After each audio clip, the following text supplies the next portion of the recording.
Menurut lo apakah nanti negara-negara yang kecil yang lainnya kan biasa kan negara-negara FOMO. kecil tuh lebih telat ya bro ya? FOMO nanti ya. Biasanya negara-negara kecil FOMO nggak menurut lo? Apakah Bitcoin ini bakal jadi adopsi global yang memang diterima sama semua orang? Karena kalau kita ngomong sekarang memang kenapa gold ya itu terus naik ya karena gold itu central bank itu terus melakukan pembelian yang signifikan. Ya, Yeah. secara moneter gold memang lebih menang daripada Bitcoin. Kecuali nanti ya ada big country ya yang mana Bitcoin ini dimasukkan ya ke dalam salah satu ya aset central bank mereka baru itu akan mengalami penaikan yang signifikan. So far kalau belum itu ada ya kita expect choppy dan nggak kemana-mana ya. Ini karena kalau kita lihat kenapa gold itu terus naik karena central bank ya itu terus membeli gold ya di 2026 ini justru yang paling tinggi ya dibandingkan tahun-tahun sebelumnya ya. Ini di 2025 ini ya ini paling tinggi dari tahun sebelumnya dan di forecastkan ya gold ini di tahun 2025 ini dibeli 634 ton. Tahun depan ini dia akan dibeli 840 ton. Jadi memang kita kan ngomong ya potensi beli gold ya di area sekitar 2000-3000 dulu. Nah, sekarang masih potensi lanjut rally sampai tahun depan. Atau menurut lo ini ada hubungannya juga dengan pelemahan USD? Kalau kita kan USD Ya. itu mengalami pelemahan sebenarnya ya. Yes. Jadi USD itu orang banyak udah mulai takut bro. Jadi banyak yang udah cari alternatif currency lain. Kalau kita lihat Ya. dan orang udah nggak sepercaya itu lagi sama US Treasury sepertinya ya. Dan Yes. itu mengakibatkan apa yang kita lihat di 2025 ini ya buying spree-nya dari gold gitu. Yes. Jadi gold itu juga jadi aset yang menarik ya teman-teman untuk dipegang. Nah di market yang seperti ini apakah lebih penting bro kesabaran ya atau kepintaran? Kesabaran sih. Karena saya lihat banyak sekali waktu kita ngomong ya di bear condition itu orang-orang yang secara IQ pinter banget, cuman karena mereka nggak sabar untuk do nothing di market, itu akhirnya kebakaran. Kalau kita lihat whales di berbagai perp dex ya, minggu kemarin tuh kan saling bakar-bakaran ya, ngelong ETH 500 juta, terus kayak abis itu turn short beberapa ini. Jadi banyak orang yang lebih pinter, duitnya lebih banyak, mereka justru kebakar waktu saat-saat sulit seperti ini karena mereka merasa mereka harus punya exposure terus-menerus di market. Jadi kalau saya mending pilih dulu ya punya kesabaran ya karena dengan sabar pun orang kan juga tambah pinter ya karena kan pasti ya waktu yang mendewasakan. Ada yang tanya nih, kenapa Singapura dolar itu kuat padahal militernya nggak kuat? Singapura dolar itu kuat karena stabilitas politiknya. Jadi ketika kalian jadi warga negara Singapura, di sana punya stabilitas politik yang jelas dan punya hukum yang jelas juga. Makanya orang-orang mungkin seperti Eduardo Saverin akhirnya pindah ke Singapura gitu. Ya. Itu yang bikin banyak capital itu thriving di sana. Jadi uang itu banyak yang suka ditaruh di sana. Karena kalau kalian di Singapura, bank-bank Singapura tuh bisa ngasih 5-6% bro dalam SGD tapi. Yang mata uangnya tuh kuat terus kalian dikasih 5-6% lagi. Ya. Jadi ya kalau negara itu punya Seger, politik yang stabil, punya kepastian hukum yang stabil, ya pastinya mata uangnya akan kuat. Dan kita lihat ada salah satu kejadian menarik di mana ada yang pencet bel tuh 21 ya, Jack Mallers punya. Ya. Itu bareng 3 powerhouse finansial menurut gua. Satu itu adalah Cantor, kedua itu Tether tapi lewat Bitfinex ya, Paolo dan geng-gengnya, geng Italinya. Ya. Lalu ada SoftBank dari Jepang yang emang terkenal untuk nge-betting gila. Nah menurut lu gimana nih? 21 ini kan mau bikin ibaratnya MSTR kedua lah, copycatnya MSTR. Ya. Apakah ini akan justru mendorong harganya karena mereka kan punya uang yang banyak sekali ya? Kantor, SoftBank dan juga Tether ini. Selama itu nggak leverage position ya dalam artian dia nggak copy playbooknya seller, saya rasa positif ya. Misalkan dia bisa create real dari mereka punya profit ya, misalkan Dan bisnisnya kan? ya bisnisnya profit mau dibeliin tuh positif. Cuman kalau dia nge-playbookin seller itu akan ada ya digital asset treasury bubble ya pasti. Ya. Kalau semua orang utang beli Bitcoin ya kayaknya dan nggak diciptakan ya untuk beli aset dari value yang real ya itu bisa jadi bubble ya. Ya. Karena kan kalau kita ngomong orang positif ya punya cash flow yang oke, company-nya positif, terus dia beli aset yang emang scarce, itu kan positif ke ekosistem. Tapi kalau dia beli dari utangan ya terus berharap harga sahamnya naik terus diutangkan lagi, wah itu sama ya playbooknya seller. Karena kalau kita lihat sekarang MSTR kan price action-nya Agak mencekam ya. sangat mencekam. Mungkin bahasanya mencekam. Iya, ini kalau kita ngomong, karena kan dulu kan ada kan yang kita ngomong waktu kita ngelakuin show ya tahun lalu, sorry tahun ini ya, ada yang mau all in Bitcoin sama MSTR di 360. Ya. Kita kan ngomong it's a bad idea. Jangan kita bilang. Ya karena kalau itu dia beli ya, dia udah. Videonya masih ada tuh. Hilang setengah. Kita gambar kayak gini loh. Itu videonya masih ada, gue gambar di papan tulis tuh. Nah, kita memang bullish ya untuk Bitcoin long term, cuman kalau sama Sailor nggak terlalu gimana ya, to be fair, karena semua yang di drive dengan utang yang berlebihan itu selalu akan backlash ya, sama kayak orang inilah ya, nunggak pay later tapi dia cari utangan buat bayar itu terus. Sebenarnya ini mirip seperti ini, kayak kalian pilih beli indeks S&P 500 atau kalian pilih titip di hedge fund manager, sebenarnya mirip gitu. Kan aset betanya adalah Bitcoin. Jadi kenapa banyak yang nanya ke gue, bro, kenapa gue lebih suka Bitcoin kan dari MSR? Mungkin gue jelasin ya, mungkin konsep finansial biar teman-teman ini paham. Ketika teman-teman misalnya let's say beli reksadana deh biar gampang, reksadana obligasi. Itu kan ada dua pilihan tuh, mau yang indeks gitu kan, atau mau yang dikelola manajer investasi. Tapi biasanya kalau lu beli misalnya reksadana obligasi yang indeks, itu lebih pasif, fee-nya lebih murah. Lu cuman capture ibaratnya beta dari marketnya. Jadi yang variabel yang lu hitung hanya simple, aset kelasnya ini rata-rata kemana. Tapi kalau lu tambahin manajernya, itu kan kalau misalnya kita lihat variabel sebagai betanya itu anggap X lah. Lu cuman X di X doang gitu ya, variabel lu pikir. Tapi kalau ada manajer investasi X plus Y, sama kayak Bitcoin. Bitcoin sendiri tuh X. Tapi tambahin utang-utangan seller tuh tambah Y gitu. Kadang kalau di dunia manajer investasi, Y itu biasanya minus, bukan nambah, bro. Jadi biasanya jadi X minus Y. Jadi kalau teman-teman beli reksadana obligasi, mendingan yang pasif, karena itu cuman X. Baseline-nya doang. Tapi kalau lu tambah itu ada manajer investasi itu fee-nya 4% itu minus jadi teman-teman. Sebenarnya kalau besok seller pun ketabrak atau kenapa-napa kan itu gawat sekali, bro. Itu ada namanya resiko yang Y yang kita nggak mau. Karena di Bitcoin aja X-nya udah beresiko, bro. Kita ngomong gitu. Cuman di Bitcoin kan kita ada banyak ya alat pengukurnya ya. Kita bisa pakai on-chain, kita pakai historis data. Kita lihat likuiditas dari the Fed, terus kita juga lihat price action. Jadi ada banyak ya. Cuman ya itu tadi ya, clarity sebenarnya. Alasan kenapa lebih pilih Bitcoin. Dan mungkin teman-teman di sini kan banyak yang udah nggak sabar, banyak yang rasa 89.000 dan ya lebih sepi mungkin marketnya, mungkin mereka mencari pasar yang baru, cuman nggak masalah. Karena market ini akan selalu mereward mereka yang resilient. Ketika gue bilang Bitcoin 16.000, waktu itu nggak ada, bro, yang mau dengerin gue gitu. Sama juga kan. Nggak ada yang mau denger. Jadi pas 16.000 gue ingat banget ketika gue teriak-teriak itu, bahkan influencer belum itu nggak ada. Jadi influencer crypto itu belum ada di Indonesia. Belum ada yang bahas. Ya ada lah mereka yang ikut-ikut, cuman gak ada yang besar, gak ada yang bahas. Tapi ketika marketnya rame, entar rame. Jadi market tuh selalu bekerjanya begitu. Ketika market sekarang AI lagi rame di US, nanti ketika jatuh nanti akan pindah ke tempat lain lagi. Cuman kita percaya akan fokus gitu. Jadi banyak yang nanya, ketika market gini presentasi Bitcoin berapa sih di portfolio? Masih signifikan gitu. Tapi kan kita selalu bilang bahwa punya cash gitu loh. Teman-teman buat selalu punya cash. Kenapa? Karena cash itu anti fragility. Jadi ibaratnya kayak barbell lah, bro. Lu ada aset yang beresiko, ada cash. Kalau bro kakak mungkin lebih konservatif ya. Jadi ada Bitcoin, ada goldnya di situ. Dan ada cash gitu. Kalau gue mungkin lebih agresif. Jadi lebih Bitcoin sama ada cash gitu. Cash untuk apa? Ya in case dikasih harga lebih murah lagi, gue bisa masih masuk. Tapi gue gak akan pernah lakukan yang seller lakukan. Gue gak akan pernah raising hutang untuk membeli aset yang bisa turun 70% gitu. Karena dengan lu berhutang dan beli aset yang bisa turun 70% ada potensi wipe out, bro. Pasti. Ketika lu gak bisa repay dari 10% yield yang ditawarkan, berarti kan kurang dari 1%, 0,8an ya per bulan. Dan menurut gue itu yield yang besar. Dan jumlahnya kan kalau kita lihat mungkin stretch-nya dia itu kan besar. Jadi ada potensi risiko di sana. Makanya gue gak akan beli MSR. Kalau gue emang cinta Bitcoin, ya gue beli Bitcoin gitu. Gue gak mau ambil proksinya. Juga sempat bahas ya ke teman-teman buat buy the dip ya, gold di 4.000. Sekarang gold ya kalau ngomong udah di 4.400 ya. Jadi udah naik hampir ya sekitar 9,5%. Plus kita ngomong ya memang sekarang gold ada di resistance ya di all time high sebelumnya. Cuman kalau kita lihat ya trajektori tadi central bank akan meningkatkan ya. Kita ngomong pembelian gold itu lebih dari 10% ya, sekitar 15%. Jadi ya, you do the math lah ya. I think gold rally ini masih kuat.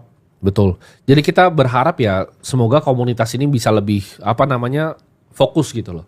Kalian ketika akan perdalam suatu aset jangan cuma belajar ketika asetnya naik, tapi ketika asetnya turun ada hal-hal yang kalian bisa ambil gitu. Dari misalnya pengalaman kalian di market. Dan kita ada kemungkinan ya bro ya tahun depan kan kemarin sempat banyak yang request. Jadi kita kan sempat bikin acara tuh di bulan November kemarin rame sekali. Cuman ada request dari komunitas pribadi ke gua, banyak yang minta bahwa pengen bikin lebih private gitu. Mereka bikin yang lebih private, yang nginep 4 hari gitu ya. bisa nginep 4 hari gitu kan, 3 hari. Mereka minta lebih private, mereka lebih minta ini bro, lebih Intim. lebih intim lah. Ya. Kita nggak bisa janji untuk sekarang. Kemungkinan kalau kita mau bikin tahun depan ya bro Kita ya. kaji dulu ya. Kita kaji dulu, kita lihat visibility-nya dulu. Cuman ya balik lagi itu pasti nggak bisa semua orang gitu. Jadi nanti ada biayanya, tapi biaya paling untuk ya kalian akomodasi lah. Ya. Dan itu akan kalau kita bikin ya mungkin paling baru tahun depan ya teman-teman, karena kita belum ada waktu untuk sekarang. Cuman Mau istirahat dulu nih akhir tahun ya. iya, inputnya kita ambil karena kita suka ketika kita punya komunitas dan pelajar di situ, kalian kan selalu kita kasih form ya, di mana kalian bisa isi feedback modul apa yang kalian mau, Ya. kira-kira seperti apa. Banyak yang request kemarin, mereka mau lebih banyak macro call gitu, atau mereka mau lebih banyak ideas misalnya di market tuh bekerjanya seperti apa. Ada Ya. yang request modul. Nah, itu semua kita kerjakan dan kita cuma dengerin kalian gitu. Kalian maunya apa, kita bikin. Tapi di situ ada request yang menarik di mana mereka mau lebih intim dong gitu. Yes. Acara kita ada yang bilang nggak apa-apa bayar lebih mahal, di mana kita bisa intim dan misalnya 100-200 orang gitu. Ya. Dan ya mungkin itu tahun depan lah kita akan bahas. Nah, jadi kita sekarang lihat, ini ada nanya bro, kalau misalnya modal masih 10 juta, itu gimana untuk terjun ke kripto di market yang seperti ini, mungkin orang baru, Ya, saran kalau lu seperti apa? 10 jutanya itu adalah uang yang udah ya terpenuhi ya, dana daruratnya plus juga utangnya udah dibayar semua. Ya kalau pemula banget fokus dulu ke Bitcoin sama Ethereum lah ya. Ya. Kita ngomong belajar dulu alokasi, ya tahu cara masuk, cara entry gitu ya. Jangan langsung ke meme coin atau langsung ke trade harian yang futures ya dengan leverage tinggi. Jadi dipelajarin dulu mekanik market itu seperti apa ya. Iya. Ini mulai dari Bitcoin dulu. Jadi kita mungkin bahas bro, karena lu bahas Ethereum tadi. Ethereum kan sekarang berada di level 3.100. Ya. Nah, apa yang kita lihat nih sekarang dengan Ethereum ini? Ya, Yang Ethereum, ibarat kalau dibilang kan secara 2 tahun masih relatif lagging ya ke Bitcoin. real Ethereum memang sekarang nggak di mana-mana ya. Dalam artian kita juga sempat juga ya short Ethereum di 4.100 ya. Dan Ethereum drop berapa nih kalau dari topnya ya? 46%. Dan ya ini aset yang real sebenarnya teman-teman nggak kemana-mana ya. Definisi aset yang nggak kemana-mana. Cuman ya sekarang banyak sebenarnya institusi yang sekarang sedang buying Ethereum ya. Kalau kita lihat ya data dari teman-teman cari ya, ini banyak ya, mega whale ya yang long Ethereum ya, hampir semua.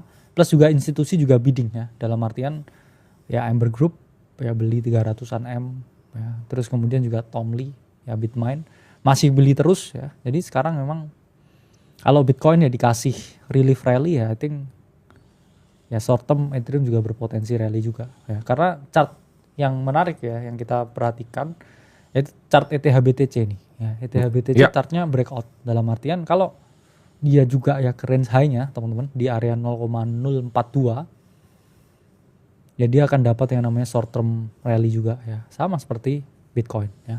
Ini chart yang kuat ya untuk ETH-BTC. Jadi memang in the short run I think Ethereum cukup berpotensi lah. Nah, tapi apakah mungkin di 2026 kita bisa melihat potensi untuk alternatif yang lain bro? Karena kan ini kita lihat bahwa marketnya sangat nggak baik untuk altcoin ya tahun ini ya. Yes. Apakah tahun depan akan membaik atau menurut lu masih kita tunggu aja dulu? Kalau sekarang memang too early to say anything ya. Dalam artian kita kalau ngomong sekarang pun ya ini kita ngomong market altcoin nih ya. Kalau kita lihat chartnya others, ini ada di level Januari 2024. Ya. Ya, ini benar-benar kayak kita dibawa ke mesin waktu yang mana 2 tahun ini nggak kemana-mana. Berbeda ya teman-teman. Kalau kita lihat di 2020-2021 ya, 2021 tuh kayak gini ya. Sekarang itu nggak kemana-mana ya. Kenapa kok waktu itu bisa kayak gitu? Ya kita lihat tadi lah ya. Kita lihat liquidity ya, yang mana ini cukup menarik ya kalau kita perhatikan. Nah, ini it's all about liquidity ya rasanya. Karena bentar. Karena kenapa waktu 2020 ya 21 itu run gila-gilaan ya, karena emang likuiditas berlimpah ya di market ya di era 20 sampai 21 ini. Semua altcoin 40x ya.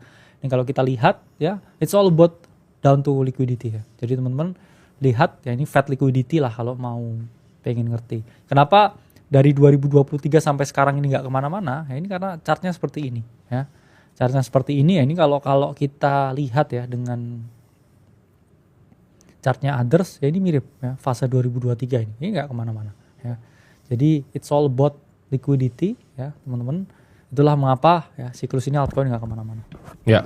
Apakah lu bisa lihat potensi untuk kalau misalnya altcoin yang masih besar lah seperti BNB yang relatif sebenarnya dijagain kan? Ya. Apakah itu bisa jadi katalis yang bisa dikoleksi sama teman-teman? Ya, dijagain belum tentu ya ada jaminan kuat juga ya. Karena secara price action ya kita nge-call siklus ini BNB di 650. Kita confident ya dia bakal 1000 ya, peak di 1200 300 ya peaknya. Ya. Jadi sekarang pun ya memang dia masih ya retrace ya ini chart pohon Natal ya. Tergantung dikasih short term rally atau enggak ya. Cuman BNB ini relatif kuat. Kenapa? Karena weekly chartnya ini dia ada di atas 50 week moving average. Karena kalau kita lihat hanya sekitar 20 ya dari semua altcoin yang ada. Yang mana kalau dilihat aja hanya ada 24 altcoin. Yang mana kalau kita lihat weekly chartnya itu dia ada di atas 50 week moving average. Jadi hampir semua itu di bawah ya. Contohnya apa? Misalkan Hyperliquid ya. Kita ngomong Hype ya sekarang dia ada di bawah ya 50 week moving average. Nah ini baru jebol ya di angka support 30 ya 50 week moving average ya. Kita lihat yang lain pun yang lain juga sama ya berbagai altcoin yang ada. Apakah enak nih ngelihat chart seperti ini? Kan itu kan salah satu pemenangnya lah orang bilang. Ya. Kalau misalnya orang yang masih back holding dan segala macam, saran lu bagaimana? Wah ini susah ya ngasih saran keuangan ya buat yang hold altcoin. Kenapa? Karena kita kan dari awal udah ngomong ya ini bukan barang yang di hold ya siklus ini ya dan tergantung conviction juga lah ya kita ngomong. Tapi kalau price action wise ya ini masih belum menarik kalau buat saya. Contoh Hyperliquid ya karena kan dia winner di siklus ini dia udah kejepit ya ada Lighter ya yang di list Coinbase terus kemudian ada EDGX yang mana revenue-nya lebih tinggi daripada Hyperliquid. Ada juga Aster ya yang backed by CZ. Jadi narasi PropDex ini memang hype ini sama seperti kayak Tesla lah ya. Ya. Tesla itu yang pertama bikin mobil listrik sangat fenomenal karena Elon Musk ya mungkin mirip dengan Jeff gitu kan yang kayak dianggap oh ini messiah gitu ya. Cultis lah ya. Cultis terus habis itu ya setelah muncul BYD, setelah muncul Hyundai nggak spesial lagi dan orang lebih memilih yang affordable ya. Yeah. Time flies ya. Ya. Nah ini ada pertanyaan bro, gimana caranya ngerem biar nggak overtrade, terutama pas lagi profit besar? Ini mungkin ada yang nanya nih. Sebenarnya quotes dari GCR yang mana itu sangat inspirasional karena kebanyakan orang di kripto itu malah di awal cuma coba-coba, di akhir siklus dia agresif. Dalam artian sama kayak si Bro Tim juga ya, waktu dulu agresif waktu Bitcoin 16.000 all in. Kenapa? Karena udah turunnya udah berapa banyak. Dan extreme fear banget tuh paling bawah. Extreme fear banget. Pool multiple-nya di bawah itu. Terus seiring dengan berjalannya waktu, ya diversifikasi kan. Maksudnya investasi ke aset-aset yang lain. Ya. Karena itu menunjukkan menunjukkan akal sehat sebenarnya ya. Kadang orang ini kan terlalu arogan ya, padahal juga nggak ngerti juga ya. Setuju. Flow-nya market itu seperti apa ya. Karena kan kita ngomong oh ini Bitcoin potensi seperti ini ya. Kita dibilangnya kabur kripto. Ya sebenarnya narasi orang yang bikin. Kan kita rebalance 30% kan. Gua tadinya 100% Bitcoin. Ya. Lalu gua rebalance, gua pegang mungkin ya 25% lebih sekarang cash. Makanya nggak ada untungnya buat kita sebenarnya buat live show seperti ini karena untungnya kan apa? Ya, untungnya nggak ada, betul. Dan jadi gini teman-teman ya, ketika misalnya Bitcoin di 120.000 ketika ini di sini nih harganya nih. Nah, puncak sini kan? Jadi di sini kita udah bilang ini hati-hati. Ya. Hati-hati trim. Kita trim keras di sini. Jadi kita bilang di dalam bahwa oke, teman-teman ini saatnya kalian pegang 30% cash. Bahkan gue makro call berkali-kali bro. Kalau bisa mungkin dilihat di tempat kita mungkin lihat di inilah ya webinar. Iya. Q4 lah ya. Mungkin saya login lagi. Sebenarnya bukan dari webinar Q4 ya. Ini kan saya ngomong potensi price action ya dari Bitcoin. Sebenarnya Q4 kita udah slightly bearish ya. Kenapa? Karena kalender siklus ya itu sesuatu yang nggak bisa teman-teman abaikan juga ya, karena kita masih hidup ya di siklus. Nah, ini crypto market outlook ya, ini webinar yang ya saya bikin Desember 2024 ya. Jadi ini sebelum ada ini. Nah, di sini udah saya gambar ya dengan monthly chartnya ya Bitcoin. Ya, waktu itu kan kalau kita lihat ya dengan price action ya Bitcoin sekarang, nah kita lihat monthly-nya. Itu tanggal berapa, Bro? Itu Desember 2024 ya. Ini kan kita lihat ya waktu itu harganya Bitcoin di sekitar 80.000 ya yang di situ ya. Ya di situ ya. Saya masih betting dia naik dulu ya dikit ya ke upper trend line-nya. Ya, yang mana kan kejadian ya kalau kita gambar seperti ini. Nah, yang kejadian. Ya. Yang dulu saya betting apa di sini? Dia masih ini kan breakout Trump kan dulu. Ya. Dia dikasih dari sini ya, naik dulu ya. Yang itu mana kejadian ya. Ini dia naik dulu, habis itu ada drop nih ya. Dia drop kecil ke range low-nya sini ya. Ini kejadian juga yang di sini. Terus saya ngomong dead cat bonds ya di area 126.000 dan di sini sell ya. Dan ini kejadian ya sama seperti sekarang, terus dia udah drop lagi ya di range low terakhirnya yang mana ini adalah low dari tarif di 2025 ini. Jadi year to date memang minus 25% ya. Kenapa? Karena saya lihat potensi price actionnya ini ya, kita awal tahun juga udah topi-topi ke tarik dead cat bond 126.000 ya, cash out. Sekarang ada di sini. Ya ini point of nowhere lah ya. Kenapa? Karena ya ini apakah terjadi atau tidak gambaran saya, let's see lah ya.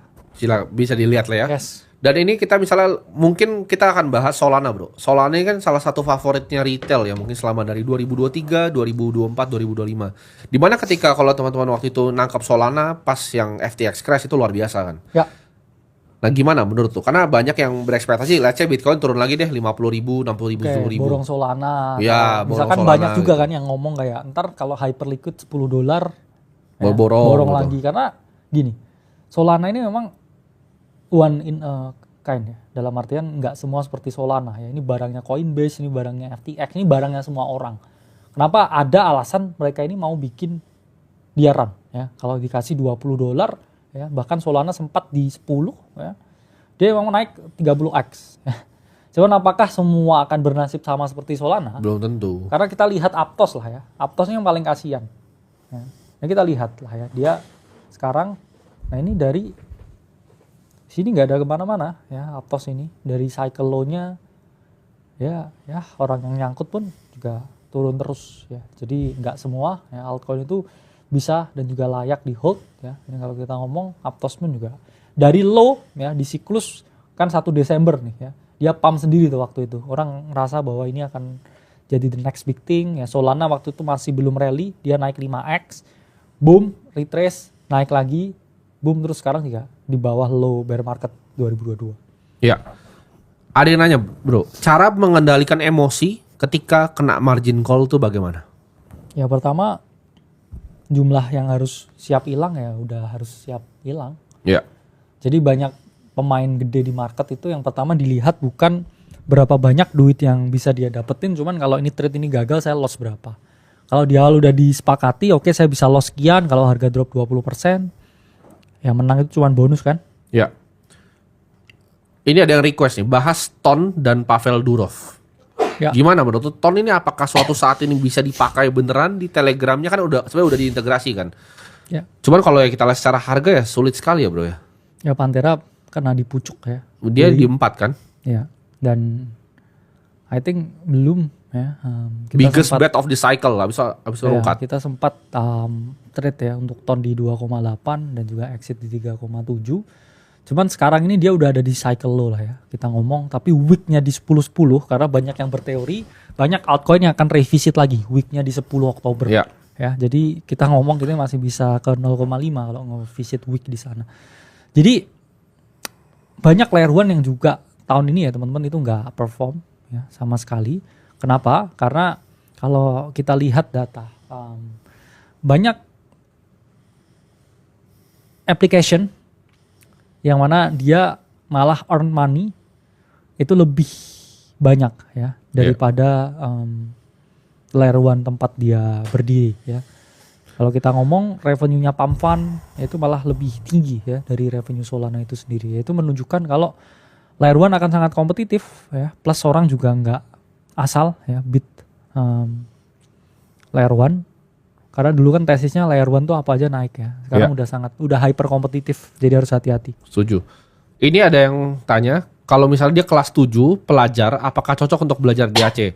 Nah, kita akan kasih bro untuk akhir tahun ini, kan pasti banyak orang yang mau belajar ya. Untuk Desember kita akan kasih khusus ya diskon untuk pelajar ya. Kodenya jadi pelajar. Jadi teman-teman yang SMA, mungkin SMK atau yang lain yang rasa mereka nggak bisa belajar karena harganya mahal.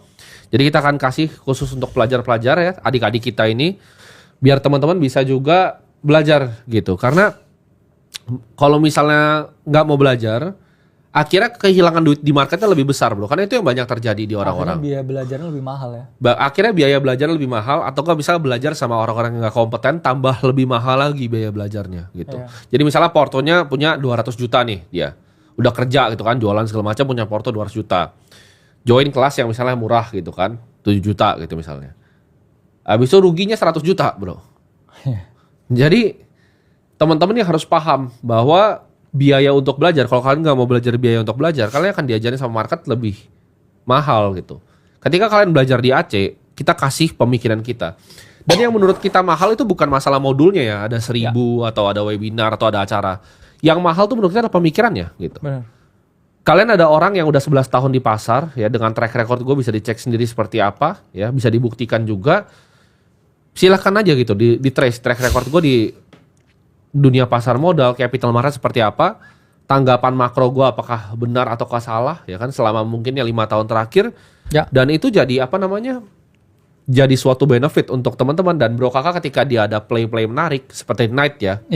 Beberapa hari lalu kita kan lakukan trade, tapi kalau misalnya emang posisinya market yang nggak oke untuk kita trade, ya kita nggak akan over trade gitu. Ya, karena kan kita banyak ingetin juga ya. Ini bahkan keadaan seperti ini kita udah ngomong dari jauh-jauh hari kan, udah ditulis ya. Betul. Dalam artian ya itu tadi, biaya belajar tuh biasanya lebih mahal kalau belajar sama orang yang nggak kompeten. Ya. Dalam artian ya harus belajar sama orang yang lebih kompeten. At least kenapa? Karena biaya salah itu kan lebih mahal ya. Karena kan kita udah ngomong ya, tentang Q4 ini, tentang keadaan yang ada itu udah dari jauh-jauh hari ya.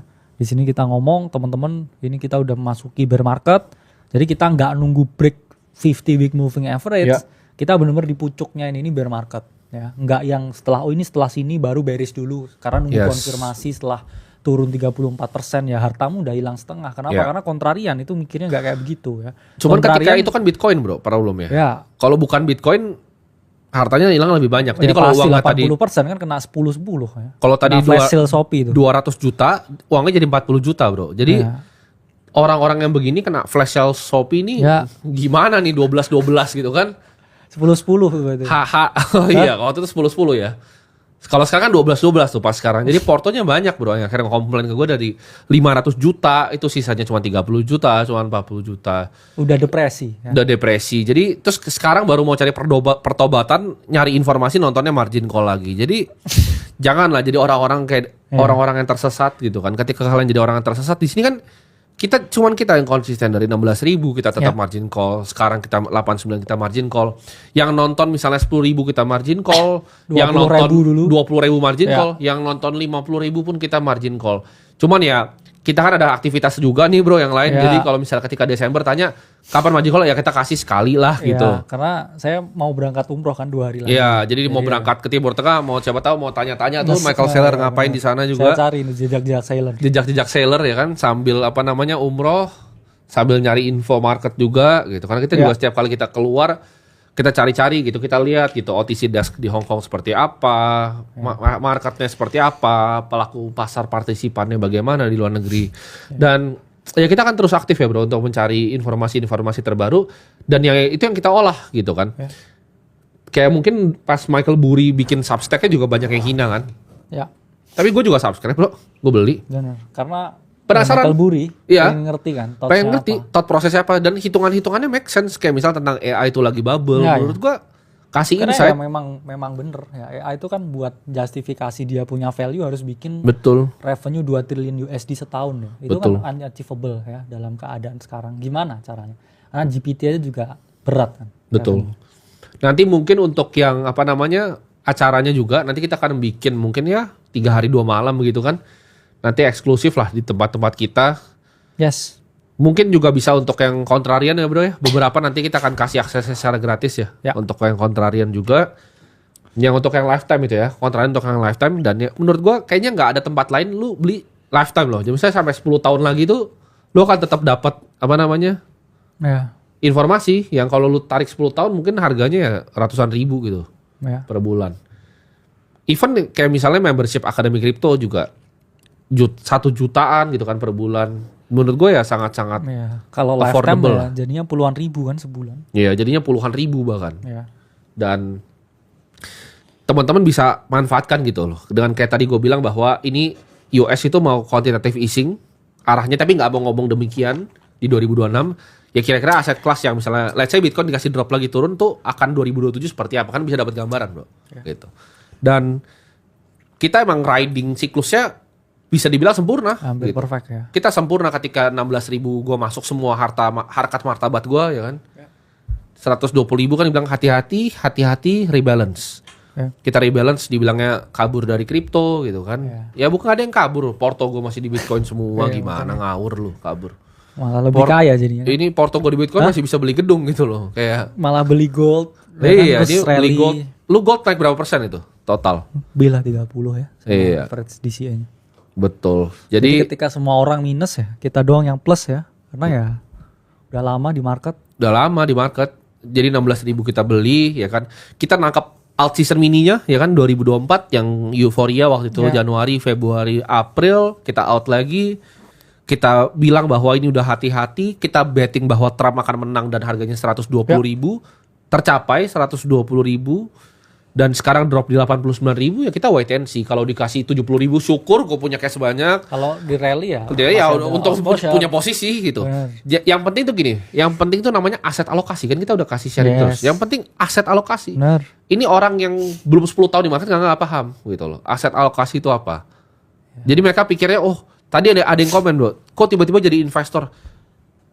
Gue tuh bingung kayak terminologi di Indonesia ini apa nih, antara kayak pelaku pasar kah, investor atau apa. Cuman dari dulu yang kita lakukan adalah kita lihat namanya harga dengan fakta, data, objektif gitu. Mungkin juga dari borong Bitcoin pun terdemonstrasi ya bro ya. Sampai sekarang pun 89 masih untung loh. Benar. Dan itu bukan dari bottom banget kan. Itu masih dari 28 ribuan loh itu. Nah, DCA terus kan. DCA terus, jadi aman-aman aja. Jadi teman-teman yang ngikutin gue dari awal mah aman-aman aja gitu. Sebenarnya itulah banyak domba yang tersesat bro. Terus kayak lihat market lain lebih seksi. Lihat ada kayak banyak orang yang fake bermunculan. Betul. Terus kayak terbuai lah. Ya, ginilah. Jadi Indonesia begitu. Nanti mereka akan sadar lagi. Ini kan udah pada pulang nih, udah pada balik udah gitu. Mulai ini kayak meratapi gitu ya. Meratapi kan. Aduh kok dulu ngehujat kalau beli kelas itu mahal, terus sekarang ruginya 200 juta di market. Nah ini nanti ada market yang euforik lagi nih. Market euforik, PE 600 semua. Kau lihat tahun depan jadi apa semuanya. Jadi ntar kita I told you so-nya udah berkali-kali gitu. Ya. Jadi cuman kita ini kayak seperti tempat pertaubatan lah bro. Kayak inilah ya. Iya. Ya mungkin ya karakter yang nggak terlalu flare-nya nggak terlalu oke, cuman ya bisa diadu lah ya skillnya ya. Skillnya emang bisa diadu. Kalau itu emang ngaso-ngaso dong karena emang bener-bener praktisi ya bro ya. Karena ya sorry to say kayak misalnya ketika gue rebalance 30% ya ke posisi cash yang which is bisa yielding ya mungkin nggak tahu 6-7% gitu kan cash gue. 6-7% dari porto cash gue tuh cukup gitu. cukup banget ya. Jadi kali ini ya itu perjalanan kita mungkin selama dari 2022 ya bro ya. 2022 kita masuk besar banget. 2024 kita switching dari Bitcoin ke altcoin yang terbang-terbang semua. Ya karena kan kita udah di sini kan sebelum banyak influencer. Iya. Izin, ya kan.